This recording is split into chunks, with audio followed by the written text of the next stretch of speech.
ஆட்சியாளர்களின் சமூக நீதி வேடம் கலைகிறது. அதாவது சாதிவாரி கணக்கெடுப்பை நடத்தாமல் மாநில அரசு மத்திய அரசோட நேர்கோட்டில் பயணிக்கிறதுன்னு சொல்லிட்டு தமிழக வெற்றி கழகத்தின் தலைவர் விஜய் சொல்லியிருக்காரு. இதை எப்படி பாக்குறீங்க?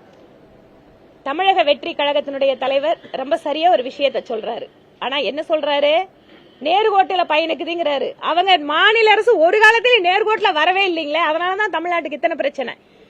சாதிவாரி கணக்கெடுப்பு அப்படிங்கறத மாநில அரசு நடத்தலாம். பீகாரில் நடந்திருக்கிறது. தமிழ்நாட்டில் மாநில அரசே அதை நடத்த முடியும். ஆனால் வேண்டுமென்றே மத்திய அரசு தான் நடத்தணும் அப்படின்னு இது பிரச்சனையை திசை திருப்பக்கூடிய வேலையை திமுக அரசு செய்கிறது. ஒவ்வொரு ஸ்டேட்டுக்கும் ஸ்பெசிஃபையா பட்ஜெட் கிடையாது. யூனியன் ஒட்டுமொத்த இந்தியாவுக்கு தான் பட்ஜெட் இருக்கும்போது பீகாருக்கு சில சிறப்பான சில திட்டங்கள்லாம் அறிவிக்கிறது அப்போ ஒரு குறிப்பிட்ட ஸ்டேட்டுக்கு மட்டும் இம்பார்ட்டன்ஸ் கொடுக்குறாங்கன்ற ஒரு தமிழ்நாட்டு கூட தான் சிறப்பான திட்டம். ராணுவ தொழில் நம்ம காரிடார் கொடுத்தோம். தமிழ்நாட்டுக்கு தான் கொடுத்தோம். தமிழ்நாட்டில் ஒன்றும் ஆட்சி இல்லையே.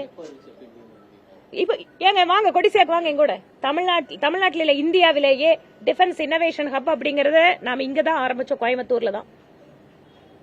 புரியுதுங்களா? அதனால இப்ப வாங்க டிஃபென்ஸுக்கு எத்தனை பேர் நம்மளோட ஸ்டார்ட் அப்ல இருக்கிறவங்க சப்ளை பண்றாங்கிறத காட்டுறேன். கோயம்புத்தூர் இன்னைக்கு ஒரு மிகப்பெரிய ராணுவ ஒரு உற்பத்தி மையமா மாறிட்டு இருக்கு. நீங்க அதையும் கொஞ்சம் பார்க்கணும்.